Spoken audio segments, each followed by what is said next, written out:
Hello friends, welcome back to my channel Simna's food world. അപ്പോഴിതേ ഇന്ന് ഞാൻ വന്നിട്ടുള്ളത് നല്ലൊരു വൈറ്റ് ഫോറസ്റ്റിൻ്റെ കേക്കുമായിട്ടാണ് കേട്ടോ.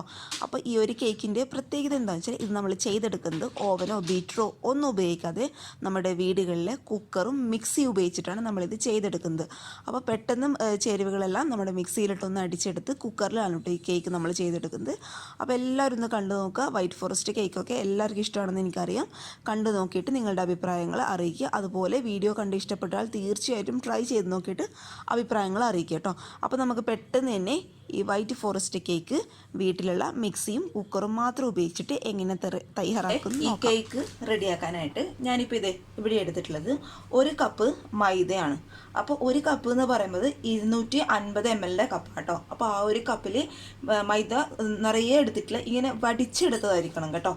അപ്പോൾ 1 കപ്പ് മൈദ, അതായത് 250 ml കപ്പിൽ അത് നമുക്ക് ഒരു അരിപ്പയിൽ കൂടി ഒരു പാത്രത്തിലോട്ട് ഇട്ട് കൊടുക്കാം. പിന്നെ കേക്കിന് എടുക്കുന്ന ഇൻഗ്രീഡിയൻസിൻ്റെ അളവൊക്കെ എപ്പോഴും കറക്റ്റായിട്ടിടണം കേട്ടോ. അപ്പോഴേ നമുക്ക് കറക്റ്റായിട്ടുള്ള നല്ല സോഫ്റ്റ് ആയിട്ടുള്ള കേക്ക് കിട്ടത്തുള്ളൂ. പിന്നെ ഞാനിവിടെ എടുത്തിട്ടുള്ളത് ഒരു 1/2 ടീസ്പൂൺ ബേക്കിംഗ് പൗഡറാണ് കേട്ടോ. ബേക്കിംഗ് പൗഡർ തന്നെ വേണം, കാരണം മുന്നേ ഞാൻ ഒരുപാട് കേക്കിൻ്റെ റെസിപ്പി ഇട്ടപ്പോൾ ഒരുപാട് പേരുടെ അടുത്ത് ചോദിച്ചിട്ടുണ്ടായിരുന്നു ബേക്കിംഗ് പൗഡറിന് പകരം ബേക്കിംഗ് സോഡ മതിയാവുമോ. ബേക്കിംഗ് സോഡ പോരാ, നമുക്ക് ബേക്കിംഗ് പൗഡർ തന്നെ വേണം കേട്ടോ. അപ്പോഴിതേ അതൊരു 1/2 ടീസ്പൂൺ നിറയെ ഞാൻ ഇതിലോട്ട് ഇട്ട് കൊടുക്കുന്നുണ്ട്.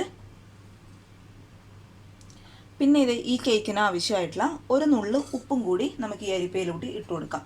എന്നിട്ട് ഇതെല്ലാം കൂടി ആദ്യം നമുക്ക് നന്നായിട്ടൊന്ന് അരിച്ചെടുക്കാം. അരിച്ചെടുക്കുന്നത് എന്തിനാണെന്ന് അറിയാലോ, നമ്മുടെ ഇട്ട് കൊടുത്ത എല്ലാ ഇൻഗ്രീഡിയൻസും മൈദയുടെ എല്ലാ ഭാഗത്തും എത്താൻ വേണ്ടിയിട്ടാണ് നന്നായിട്ട് അങ്ങോട്ട് അരിച്ചെടുക്കുന്നത് കേട്ടോ.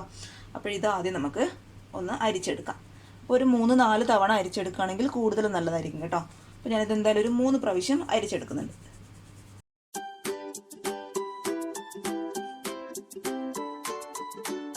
അപ്പോഴിതേ പൊടികളൊക്കെ ഞാൻ നന്നായിട്ട് 3 തവണ അരിച്ചെടുത്തിട്ടുണ്ട്. ഇനി ഇത് നമുക്ക് മാറ്റി വെക്കാം കേട്ടോ. എന്നിട്ട് ഇതേ നല്ല ക്ലീൻ ആയിട്ടുള്ള ഒരു മിക്സിയുടെ ജാർ എടുക്കുക. ക്ലീൻ ആയിട്ടുള്ള ഞാൻ ഉദ്ദേശിച്ചത് ഒരു വെള്ളം പോലും ഉണ്ടാവാൻ പാടില്ല കേട്ടോ. ഇനി അതിലോട്ട് 2 കോഴിമുട്ട. അപ്പോൾ കോഴിമുട്ട എന്ന് പറയുമ്പോൾ 1 കപ്പ് മൈദപ്പൊടിക്ക് 2 കോഴിമുട്ട മാത്രം മതിയാവും കേട്ടോ. അപ്പോൾ കോഴിമുട്ട എന്ന് പറയുമ്പോൾ ഇത് റൂം ടെമ്പറേച്ചറിലുള്ള കോഴിമുട്ടയാണ്. ഒരിക്കലും ഫ്രിഡ്ജിൽ നിന്ന് ഡയറക്റ്റ് ആയിട്ട് എടുത്തിട്ടുള്ള കോഴിമുട്ട ഉപയോഗിക്കാനായിട്ട് പാടില്ല കേട്ടോ, ഒരു കേക്കിൻ്റെ റെസിപ്പിക്കും. അത് നമുക്ക് മിക്സിയുടെ ജാറിലോട്ട് പൊട്ടിച്ചൊഴിച്ചു കൊടുക്കാം.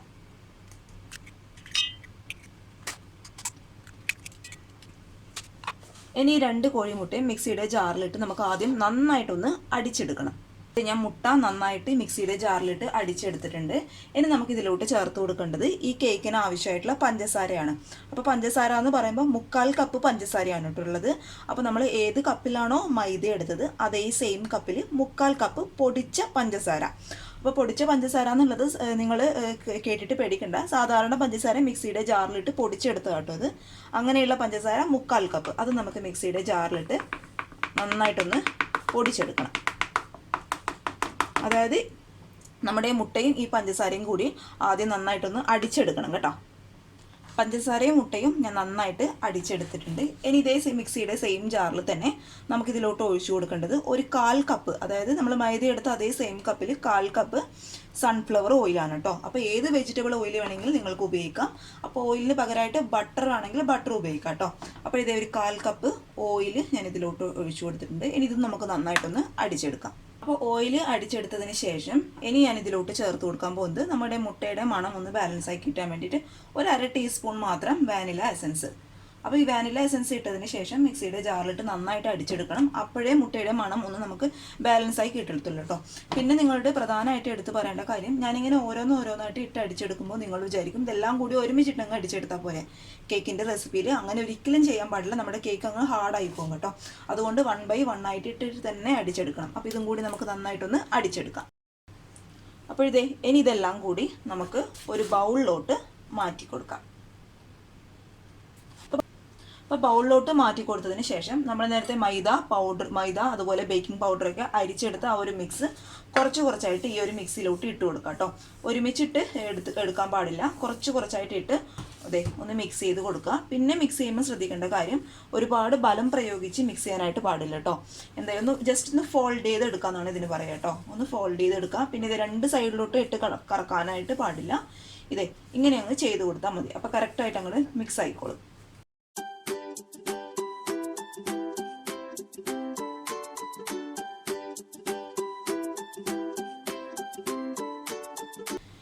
ഇപ്പോൾ കേക്കിൻ്റെ ബാറ്ററൊക്കെ ഞാൻ നന്നായിട്ട് സോഫ്റ്റായിട്ട് മിക്സ് ചെയ്ത് വെച്ചിട്ടുണ്ട്. ഇനി നമുക്ക് ഇതിലോട്ട് ചേർത്ത് കൊടുക്കേണ്ടത് ഇത് നമ്മൾ സാധാരണ ഭക്ഷണ സാധനങ്ങളിലേക്ക് ഉപയോഗിക്കുന്ന വൈറ്റ് വിനേഗറാണ് കേട്ടോ. അപ്പോൾ അതിൻ്റെ അളവ് എന്ന് പറയുന്നത് കറക്റ്റ് 1 ടീസ്പൂൺ ആയിരിക്കണം. കൂടി പോകാൻ പാടില്ല. കൂടി പോയി കഴിഞ്ഞാൽ നമ്മുടെ കേക്ക് എന്താ പറയുക ഒരു പുളിപ്പ് രസം വരും. അതുകൊണ്ട് കറക്റ്റ് 1 ടീസ്പൂൺ മാത്രം കേട്ടോ. അത് നമുക്ക് ഇതിലോട്ട് ഒഴിച്ചു കൊടുക്കാം. പിന്നെ ഈ വൈറ്റ് വിനേഗർ കേക്കിൽ ചേർക്കുന്നത് എന്തിനാണെന്ന് വെച്ചാൽ നമ്മുടെ കേക്ക് ഒന്ന് സോഫ്റ്റ് ആകാൻ വേണ്ടിയിട്ടും പിന്നെ പൊങ്ങി വരാൻ വേണ്ടിയിട്ടുമാണ് വൈറ്റ് വിനേഗർ ഉപയോഗിക്കുന്നത്. അപ്പോൾ അത് കയ്യിലുണ്ടെങ്കിൽ ചേർത്ത് കൊടുക്കാം. അത് ചേർക്കണമെന്ന് നിർബന്ധമില്ല, പക്ഷെ ചേർത്ത് കൊടുത്താൽ കുറച്ചും കൂടി നല്ലതായിരിക്കും. എന്നിട്ട് അതും കൂടി ചേർത്ത് നന്നായിട്ട് അങ്ങോട്ട് മിക്സ് ചെയ്ത് കൊടുക്കാം. ഇത് നമ്മുടെ ബാറ്ററി ഇവിടെ റെഡി ആയിട്ടുണ്ട്. കണ്ടോ, ഈ ഒരു രീതിയിലായിരിക്കണം കേക്കിൻ്റെ ബാറ്ററി. ഒരുപാട് ലൂസല്ല, ഇങ്ങനെ കട്ടിയായിട്ടിരിക്കണം കേട്ടോ. കണ്ടോ, നമ്മളിങ്ങനെ സ്പൂണ് വെച്ച് ഇതിങ്ങനെ ഒഴിക്കുമ്പോൾ ഇതേ ഇങ്ങനെ ആയിട്ട് വരണം ബാറ്ററി. അതാണ് അതിൻ്റെ കറക്റ്റ് പരുവെന്ന് പറയുന്നത് കേട്ടോ. അപ്പോൾ കേക്ക് റെഡിയാക്കാനായിട്ട് ഞാനിപ്പോൾ ഇവിടെ ഒരു കുക്കർ വെച്ച് കൊടുത്തിട്ടുണ്ട്. ഇനി നമുക്ക് ആദ്യം കേക്കിൻ്റെ ബാറ്ററി ഇതിലോട്ട് ഇറക്കി വെക്കുന്നതിന് മുന്നേ കുക്കർ ഹൈ ഫ്ലെയിമിലിട്ട് 5 മിനിറ്റ് ഒന്ന് ചൂടാക്കി എടുക്കണം. അപ്പോൾ സ്റ്റൗ ഓൺ ചെയ്ത് കുക്കർ ഞാൻ വെച്ച് കൊടുത്തിട്ടുണ്ട്. ഇനി അതിൻ്റെ മുകളിലോട്ടായിട്ട് നമുക്കൊരു ഇങ്ങനെയുള്ളൊരു കുഞ്ഞു പാത്രം വെച്ച് കൊടുക്കാം. പാത്രം ഇല്ലാന്നുണ്ടെങ്കിൽ അല്ല സ്റ്റാൻഡ് ഉണ്ടെന്നുണ്ടെങ്കിൽ സ്റ്റാൻഡ് വെച്ച് കൊടുത്തോളൂ കേട്ടോ. അപ്പോൾ എൻ്റെ കയ്യിൽ സ്റ്റാൻഡ് ഇല്ലാത്ത കാരണമാണ് ഞാൻ ഒരു കുഞ്ഞു പാത്രം വെച്ച് കൊടുത്തത്. കാരണം നമ്മുടെ കേക്കിന് ഡയറക്റ്റായിട്ട് ഇതിലോട്ട് ഇറക്കി വെക്കുകയാണെങ്കിൽ കേക്ക് പെട്ടെന്ന് അടിവശം കരിഞ്ഞു പോകാനുള്ള ചാൻസ് കൂടുതലാണ്. അതുകൊണ്ട് പാത്രം വെച്ചിട്ട് അതിൻ്റെ മുകളിലോട്ടായിട്ട് നമുക്ക് കേക്ക് ടീന് വെച്ച് കൊടുക്കാം. അപ്പോൾ ഇതിനെ നമുക്ക് എന്ത് ചെയ്യണം, അടച്ച് വെച്ച് 5 മിനിറ്റ് ഹൈ ഫ്ലെയിമിലിട്ട് ഒന്ന് ചൂടാക്കി എടുക്കണം. അപ്പോൾ അടച്ച് വെക്കുമ്പോൾ ശ്രദ്ധിക്കുക, ഞാൻ വിസിലിട്ടിട്ടില്ല, പകരം വാഷർ ഇട്ടിട്ടുണ്ട് കേട്ടോ. വിസിൽ ആവശ്യമില്ല, വാഷർ ആവശ്യമുണ്ട്. ഇനി ടൈറ്റാക്കി അടച്ച് വെച്ച് 5 മിനിറ്റ് ഹൈ ഫ്ലെയിമിലിട്ടൊന്ന് ചൂടാക്കി എടുക്കുക. കുക്കർ അവിടെ കിടന്ന് ചൂടാവുന്ന സമയം കൊണ്ട് നമുക്ക് ഈ കേക്ക് ടീനിലോട്ട് നമ്മൾ റെഡിയാക്കി വെച്ച മാവ് ഒഴിച്ചു കൊടുക്കാം. അതിനായിട്ട് ഇതേ ഞാൻ കേക്ക് ടീനൊന്നും അല്ല കേട്ടോ എടുത്തിട്ടുള്ളത്. ഇതേ ഇങ്ങനെയുള്ളൊരു പാത്രം എടുത്തിട്ടുണ്ട്. കാരണം ഒരുപാട് പേർക്ക് സംശയം ഉണ്ടാവും, കേക്ക് ടീനിൽ മാത്രമാണോ കേക്ക് ഉണ്ടാക്കാൻ പറ്റുക? അങ്ങനെയൊന്നും ഇല്ല കേട്ടോ. നിങ്ങളുടെ ഇങ്ങനത്തെ ഒരു ഷേപ്പിലുള്ള ഒരു പാത്രമൊക്കെ സ്റ്റീലിൻ്റെ പാത്രമായാലും കുഴപ്പമില്ല. അതുണ്ടെങ്കിൽ ഇതിൽ നമുക്ക് കേക്ക് റെഡിയാക്കി എടുക്കാനായിട്ട് പറ്റും. അപ്പോൾ ഇത് ഈ ഒരു കേക്ക് ടിൻ ഈ ഒരു പാത്രത്തിൽ ഞാൻ കുറച്ച് ഓയിൽ തടവി കൊടുത്തിട്ടുണ്ട് അടിഭാഗത്തായിട്ട്. അപ്പോൾ ഓയിലിന് പകരമായിട്ട് ബട്ടർ വേണമെങ്കിൽ ബട്ടർ ഉപയോഗിക്കാം. അപ്പോൾ അതിൻ്റെ മുകളിലോട്ടായിട്ട് നമുക്കൊരു ബട്ടർ പേപ്പർ വെച്ച് കൊടുക്കാം. ബട്ടർ പേപ്പർ ഇല്ല എന്നുണ്ടെങ്കിൽ A4 ഷീറ്റ് ഈ ഒരു പാത്രത്തിൻ്റെ ഷേപ്പിൽ കട്ട് ചെയ്തതിന് ശേഷം നമുക്ക് ഇതിലോട്ട് വെച്ച് കൊടുക്കാം. അതിൻ്റെ മുകളിലും കുറച്ച് നെയ്യ് തടവി കൊടുത്താൽ മതി കേട്ടോ. നെയ്യല്ല, ഒന്നുകിൽ ബട്ടർ അല്ലെങ്കിൽ ഓയിൽ. എന്നിട്ട് നമ്മൾ റെഡിയാക്കി വെച്ച ബാറ്റർ നമുക്കിതിലോട്ട് ഒഴിച്ചു കൊടുക്കാം. ഇനി ഇത് ജസ്റ്റ് ഒന്ന് ടാപ്പ് ചെയ്തതിന് ശേഷം, അതായത് എന്തെങ്കിലും എയർ ബബിൾസ് ഒക്കെ ഉണ്ടെങ്കിൽ അതങ്ങോട്ട് പോയിക്കൊള്ളും. ടാപ്പ് ചെയ്തതിന് ശേഷം നമ്മൾ 5 മിനിറ്റ് ഹൈ ഫ്ലെയിമിലിട്ട് ചൂടാക്കാൻ വെച്ച കുക്കറിലോട്ട് നമുക്കിതിന് ഇറക്കി വെക്കാം. ഇത് നമ്മുടെ കുക്കറൊക്കെ നന്നായിട്ട് ചൂടായിട്ട് വന്നിട്ടുണ്ട്. കണ്ടോ, പുക വരുന്നുണ്ട്. അങ്ങനെ ചൂടാവണം കേട്ടോ.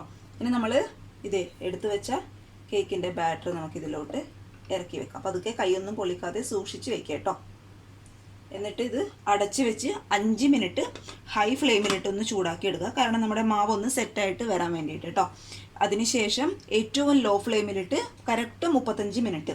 അതിനിടയിൽ വെച്ച് തുറന്ന് നോക്കാൻ പാടില്ല, നമ്മുടെ കേക്ക് അങ്ങ് അമുങ്ങിപ്പോവും. കറക്റ്റ് 35 മിനിറ്റ് ലോ ഫ്ലെയിമിലിട്ട്, ആദ്യം 5 മിനിറ്റ് ഹൈ ഫ്ലെയിമിലിട്ട് അതിനുശേഷം 35 മിനിറ്റ് ഏറ്റവും ലോ ഫ്ലെയിമിലിട്ട് കേട്ടോ. അപ്പോൾ നമ്മൾ കേക്ക് കുക്കറിൽ വെച്ചിട്ട് ഏകദേശം ഒരു 30-35 മിനിറ്റ് ആയിട്ടുണ്ട്. ഇനി നമുക്ക് തുറന്ന് നോക്കാം കേട്ടോ. ഇതേ നമ്മുടെ കേക്ക് നന്നായിട്ട് ബേക്കായിട്ട് വന്നിട്ടുണ്ട്. അപ്പോൾ എന്തെങ്കിലും ഒരു ഡൗട്ട് ഉണ്ടെങ്കിൽ കത്തിയോ അല്ലെങ്കിൽ സ്പൂണോ വെച്ചിട്ട് ഒന്ന് ഇൻസേർട്ട് ചെയ്ത് നോക്കുക.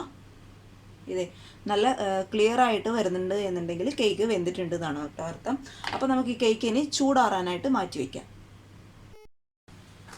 അപ്പോഴത്തേ നമ്മുടെ കേക്കിൻ്റെ ചൂടൊക്കെ അത്യാവശ്യം ഒന്ന് മാറിയിട്ടുണ്ട്. അപ്പോൾ ഞാനിത് നമ്മുടെ ഈ മോൾഡിൽ നിന്ന് ഒന്ന് കത്തി വെച്ച് എടുത്തിട്ടുണ്ട് കേട്ടോ. ഇനി നമുക്ക് ഈ പാത്രത്തിൽ നിന്ന് അങ്ങോട്ട് മാറ്റി കൊടുക്കാം. പാത്രം അത്യാവശ്യം ചൂടുണ്ട് കേട്ടോ. അതെ, നല്ല സോഫ്റ്റ് ആയിട്ടുള്ള നല്ല ഫ്ലഫി ആയിട്ടുള്ള നമ്മുടെ കേക്ക് ഇവിടെ റെഡി ആയിട്ടുണ്ട്.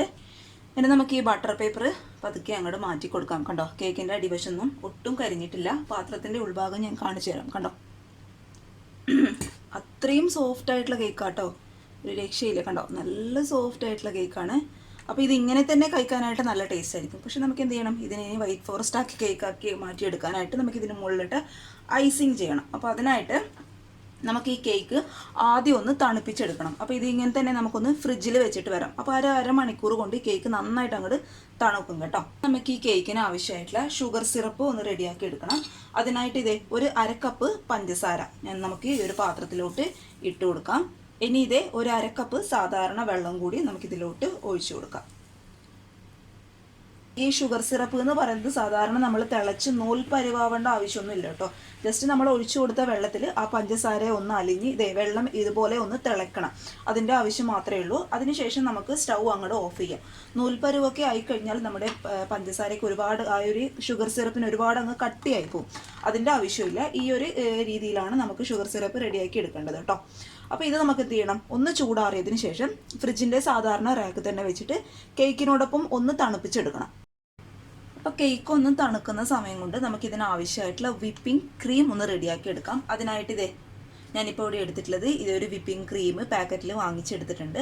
അപ്പോൾ ഇത് 250 മില്ലിയുടെ വിപ്പിംഗ് ക്രീമാണ് കേട്ടോ.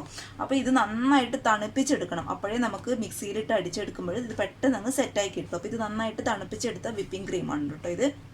ഇനി നമുക്കിതൊരു മിക്സിയുടെ ജാറിലോട്ട് ഒഴിച്ചു കൊടുക്കാം. അപ്പം മിക്സിയുടെ ജാർ എന്ന് പറയുമ്പോൾ ഞാനിതൊരു 5 മണിക്കൂർ ഫ്രീസറിലിട്ട് തണുപ്പിച്ചെടുത്തതാണ്. അതായത് മിക്സിയുടെ ജാറും അതിനുപയോഗിക്കുന്ന ടോപ്പും കേട്ടോ. അപ്പോൾ അങ്ങനെ മിക്സിയുടെ ജാറ് നന്നായിട്ട് തണുപ്പിച്ചെടുത്താൽ മാത്രമേ വിപ്പിംഗ് ക്രീം നമ്മൾ മിക്സിയിലിട്ട് അടിച്ചെടുക്കുമ്പോൾ പെട്ടെന്ന് അങ്ങ് സെറ്റായി കിട്ടത്തുള്ളൂ. അപ്പോൾ ഇതൊരു 5 മണിക്കൂർ നന്നായിട്ട് ഫ്രീസറിൽ വെച്ചിട്ട് തന്നെ തണുപ്പിച്ചെടുക്കണം കേട്ടോ. അപ്പോൾ നമ്മൾ പിന്നെ എപ്പോഴാണോ നമ്മൾ വിപ്പിംഗ് ക്രീം റെഡിയാക്കി എടുക്കാനായിട്ട് പോകുന്നത് ആ ഒരു സമയത്ത് മാത്രം ഈ ഒരു മിക്സിയുടെ ജാറും നമ്മുടെ വിപ്പിംഗ് ക്രീമും പുറത്തെടുത്താൽ മതിയാകും കേട്ടോ. ഇനി നമുക്കിത് മിക്സിയുടെ ജാറിലോട്ട് ഒഴിച്ചു കൊടുക്കാം. വിപ്പിംഗ് ക്രീം അതായത് 250 ml വിപ്പിംഗ് ക്രീം കംപ്ലീറ്റ് ആയിട്ട് ഞാൻ ഈ ഒരു തണുത്ത മിക്സിയുടെ ജാറിലോട്ട് ഇട്ട് വെച്ചിട്ടുണ്ട്. ഇനി നമുക്ക് എന്ത് ചെയ്യണം, ഇത് ഒരു 3 മിനിറ്റ് ഹൈ സ്പീഡിലിട്ട് നന്നായിട്ടൊന്ന് കറക്കിയെടുക്കണം. അപ്പം 3 മിനിറ്റ് ഹൈ സ്പീഡിലിട്ട് കേട്ടോ, ലോ സ്പീഡിലല്ല, ഹൈ സ്പീഡിലിട്ട് നന്നായിട്ട് നമുക്ക് ഒന്ന് കറക്കിയെടുക്കണം. നമ്മുടെ വിപ്പിംഗ് ക്രീം 3 മിനിറ്റ് അടിച്ചെടുക്കുമ്പോഴേക്കും ഒന്ന് നമുക്ക് ടൈറ്റായിട്ട് കിട്ടിയിട്ടുണ്ട്. പക്ഷെ ഇത് പോരാട്ടെ, ഇതിങ്ങനെ നമ്മൾ സ്പൂണിലിട്ട് കളക്കുമ്പോൾ കണ്ടോ അത്ര ടൈറ്റായിട്ട് കിട്ടിയില്ല. ഇനി നമുക്ക് എന്ത് ചെയ്യണം, ഇതിനാവശ്യമായിട്ടുള്ള പഞ്ചസാര ഇട്ട് കൊടുക്കണം. അതായത് പൊടിച്ച പഞ്ചസാര കേട്ടോ. അപ്പോൾ 2 ടേബിൾ സ്പൂൺ നിറയെ പഞ്ചസാര ഞാൻ ഇതിലോട്ട് ചേർത്ത് കൊടുക്കുന്നുണ്ട്. 2 ടേബിൾ സ്പൂൺ നിറയെ ചേർത്ത് കൊടുത്തിട്ടുണ്ട്. ഇനി കുറച്ച് വാനില എസൻസും കൂടി നമുക്കിതിലോട്ട് ചേർത്ത് കൊടുക്കാം. ഇനി ഇത് വീണ്ടും നന്നായിട്ട് സ്റ്റിഫായി കിട്ടുന്നവരെ ഹൈ സ്പീഡിലിട്ട് 3 മിനിറ്റ് നന്നായിട്ട് അങ്ങോട്ട് കറക്കിയെടുക്കുക. അപ്പോൾ ഹൈ സ്പീഡിൽ തന്നെ ഇട്ട് അടിക്കണം കേട്ടോ, അപ്പോഴേ നന്നായിട്ട് നമുക്ക് സെറ്റായിട്ട് കിട്ടത്തുള്ളൂ. അപ്പോഴത്തെ നമ്മുടെ ക്രീം ഒരു 3 മിനിറ്റിന് ശേഷം നല്ല സ്റ്റിഫായിട്ട് നമുക്ക് കിട്ടിയിട്ടുണ്ട് കേട്ടോ. അപ്പോൾ ഇതിങ്ങനെ വെക്കുമ്പോൾ സ്പൂണിൽ നിന്നും താഴോട്ട് ഇളകി പോകാൻ പാടില്ല. അതാണ് അതിൻ്റെ കറക്റ്റ് പരുവെന്ന് പറയുന്നത് കേട്ടോ. ഇനി നമുക്ക് എന്ത് ചെയ്യാം, ഇതൊരു അരമണിക്കൂറെങ്കിലും ഫ്രിഡ്ജിൽ ഇത് സെറ്റാവാൻ വേണ്ടിയിട്ട് വെക്കണം. അപ്പോൾ ഫ്രീസറിലല്ല, നമ്മുടെ ഫ്രിഡ്ജിൻ്റെ നോർമൽ റാക്കിൽ കേട്ടോ. അപ്പോൾ അരമണിക്കൂർ നമുക്കിത് റെസ്റ്റ് ചെയ്യാനായിട്ട് ഒന്ന് വയ്ക്കാം. അപ്പോൾ നമ്മുടെ കേക്കൊക്കെ നന്നായിട്ട് തണുത്ത് വന്നിട്ടുണ്ട്. ഇനി നമുക്കിത് ഐസിങ് ചെയ്യാനായിട്ട് തുടങ്ങാം. അതിനായിട്ട് കേക്കിൻ്റെ ഈ നടുഭാഗത്ത് നിന്ന് ഒരു കത്തി വെച്ചിട്ട് ഒന്ന് കട്ട് ചെയ്ത് കൊടുക്കുക കേട്ടോ.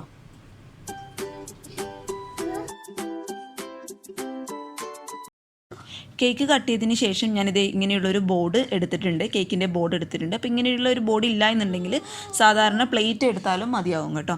എന്നിട്ട് ഇതേ കേക്കിൻ്റെ ഒരു പാർട്ട് എടുത്ത് അതിൻ്റെ മുകളിലോട്ട് നമ്മൾ നേരത്തെ തണുപ്പിക്കാൻ വെച്ച ഷുഗർ സിറപ്പ് കുറച്ച് ഒഴിച്ചു കൊടുക്കുക. അതെന്തിനാണ് ചെയ്യുന്നതെന്ന് വെച്ചാൽ നമ്മുടെ കേക്ക് നന്നായിട്ട് സോഫ്റ്റായിട്ട് വരാൻ വേണ്ടിയിട്ടാണ് കേട്ടോ അങ്ങനെ ചെയ്യുന്നത്. പിന്നെ ഇത് കേക്ക് ഡെക്കറേറ്റ് ചെയ്യാൻ വേണ്ടിയിട്ട് ഞാനിവിടെ കുറച്ച് വൈറ്റ് ചോക്ലേറ്റ് ഗ്രേറ്റ് ചെയ്ത് എടുത്തിട്ടുണ്ട്. കൂടാതെ കുറച്ച് ടൂട്ടി ഫ്രൂട്ടി എടുത്തിട്ടുണ്ട് കേട്ടോ. അപ്പോൾ വൈറ്റ് ചോക്ലേറ്റ് എന്ന് പറയുമ്പോൾ നമുക്കിത് മിൽക്കി ബാർ അങ്ങനെയുള്ള വൈറ്റ് ചോക്ലേറ്റ് ആണ് കേട്ടോ ഉദ്ദേശിച്ചത്. പിന്നെ ടൂട്ടി ഫ്രൂട്ടിക്ക് പകരമായിട്ട് നിങ്ങൾക്ക് ചെറി ഉണ്ടല്ലോ, അത് ചെറുതായിട്ട് കട്ട് ചെയ്തത് ഉപയോഗിക്കാം കേട്ടോ. അപ്പോൾ ഇത് ഷുഗർ സിറപ്പ് ഒഴിച്ചു കൊടുത്തതിന് ശേഷം ഇനി അതിൻ്റെ മുകളിലോട്ടായിട്ട് നമ്മൾ നേരത്തെ സെറ്റ് ചെയ്ത് വെച്ച വിപ്പിംഗ് ക്രീം കുറച്ചുമായിട്ട് നമുക്കിതിൻ്റെ മുകളിലോട്ട് ഇത് ഇങ്ങനെ ചെയ്ത് കൊടുക്കാം. അപ്പോൾ ഇങ്ങനെയുള്ള ഒരു നൈഫ് ഇല്ല എന്നുണ്ടെങ്കിൽ സാധാരണ സ്പൂൺ വെച്ചിട്ട് ചെയ്താലും മതിയാവും കേട്ടോ.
അപ്പോൾ ഇതേ കേക്കൊക്കെ എന്നെ കൊണ്ടാവുന്ന വിധത്തിൽ ഞാൻ ഡെക്കറേറ്റ് ചെയ്ത് വെച്ചിട്ടുണ്ട്. ഞാൻ ഐസിങ് ചെയ്യുന്നതിൽ അത്ര പെർഫെക്റ്റ് അല്ല കേട്ടോ.